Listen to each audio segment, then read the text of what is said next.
at DivInc, we want to be able to give them like those resources. Right.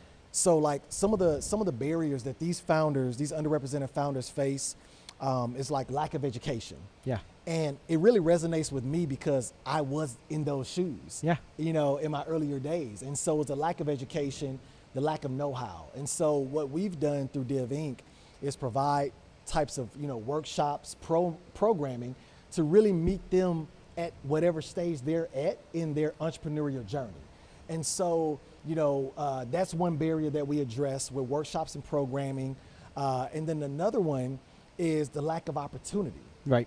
And so we provide them with, different type of resources such as subject matter experts.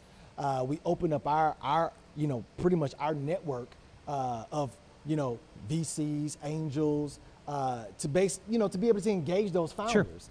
Sure. Because at the end of the day, it's a lot of times it's about relationships.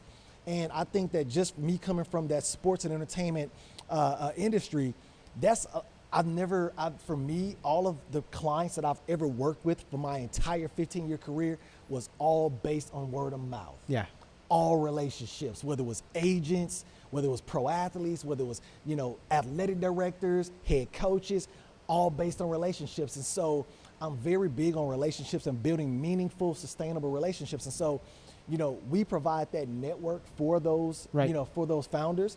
And then the third barrier is lack of funding. Yeah. And so how we address that is, we have our demo days, we have our, our investor dinners, and we put those founders when the time is right in front of those VCs, in front of those angel investors.